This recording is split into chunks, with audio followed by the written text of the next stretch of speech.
We think that when creativity happens, it happens sort of magically, and that there are either really highly structured sort of traditional environments, or there are creative environments where you don't have to put any structure on it.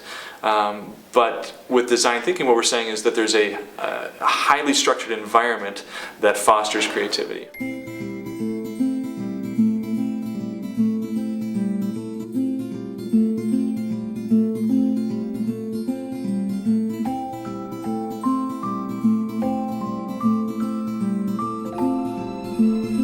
Gets you hands-on experience. It gets you to actually see and not just see from a seat. It gets you involved in the problem and helping it build a solution. Students stop what they're doing, and we call those stop, drop, and design days, and they work on the design challenges. We basically are given a question, and then we have to come up with all of these solutions to answer that question. The 9th grade, the quarter 4 challenge is how might we ensure our community has access to healthy, clean water. We have been incorporating the topic of water in all of math, English, social studies, and science. First day of the design challenge, we passed out packets and we passed out journals to the students. We got interview questions here, answers that they gave us. Then this is like the insight of like what we saw. It's very important for them to know the steps, to have that structure. I know all the steps, and I really do think it's important. The phases that we teach and that we talk about are empathy, define, ideate, prototype, feedback, and reflect. It then gives them the structure that they need to come up with these ideas that can go beyond the structure. It just becomes second nature for you.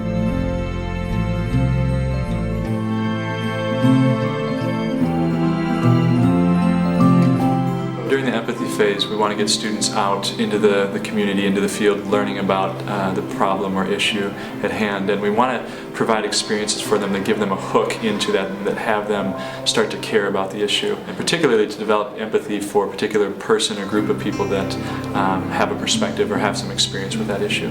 Empathy is basically putting yourself in somebody else's shoes and just seeing how would your user feel about a certain situation. The teacher should have the students go out instead of just being in one classroom doing a project. They should go out and interact with other people. Have the kids go places that have to do with the design challenge. Or going outside the school and questioning, going to a building, asking about their water crisis or something, or anything that they feel like might help them with their project. So they can get moving and learn stuff to hands-on. And the hook that gets students interested in a particular problem and gives them a place to sort of land and a user to think about. You have to design for the specific need of the user. And the tank is filled with bacteria, and we're going to use the bacteria to eat the organics. We stopped and talked to a chemist. Why is the plant growing inside my body? We stopped and talked to the guy who runs the control panel. First thing we have are the screens. If someone asks a question and you can build off of their question at the plant, then build off of their question. We prep them beforehand. Get them to write out questions first, because if we just took them there and they didn't have any questions already written, then it would be hard for them just to come up with questions off the top of their head. Exactly how many stages are there to the water tank? At this point, there's 3. The sewage products that we use for cleaning and unclogging sinks and toilets and stuff, we can definitely use non-toxic solutions to help preserve the earth. A keynote presentation just on the water crisis, and we're going to talk about the water crisis in India and in Africa, because there was a few teachers here that went to those places, and then they talked about it. They talked to us about it. Today is the day I announced that I'm working with the UN to bring awareness to the world's water crisis. The video we saw was the Water for Life.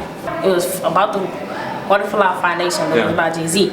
And on my first world tour, I saw firsthand what it's like to be without this precious resource. In Luanda, Angola, I met Bella, who showed me how her family survives on only 2 small buckets of water a day, and how she passed open sewers just to get to school.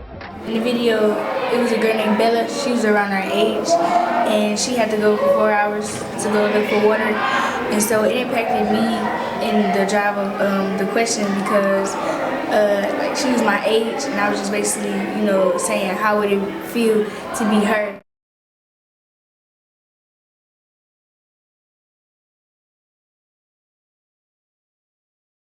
Actions, what you heard, feelings, thoughts, and what are their thoughts? What do you think that they're thinking? So it's all user-centered, not any of us centered.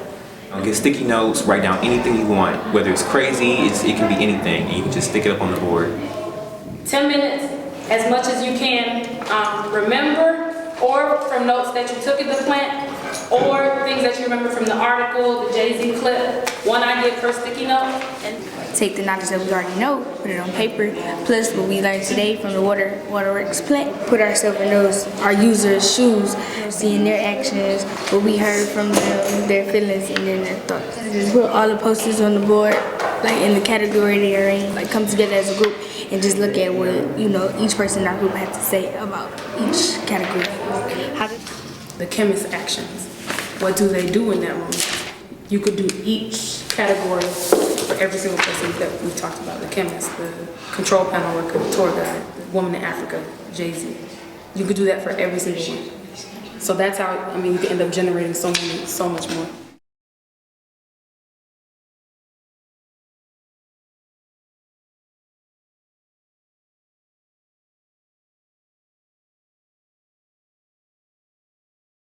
So in the define stage, the students are taking all of the ideas, the things that they've learned in their interviews, their research, their observations, and doing a lot of synthesis, talking amongst each other about what's most important, and then using that conversation to define a user and their need and an insight about that user and that need. So we call that a problem statement or a user need statement. She go get work for like 4 hours because it's a long trip. We go to school for 8. We're in school for 8 hours. So she's up here doing all that half when we're in school. Needs. What are the different things this girl or this woman needs? Needs a better source to find clean water, a water solution, and help to find better water. Great. Being dedicated. Young. Okay. Working, dedicated.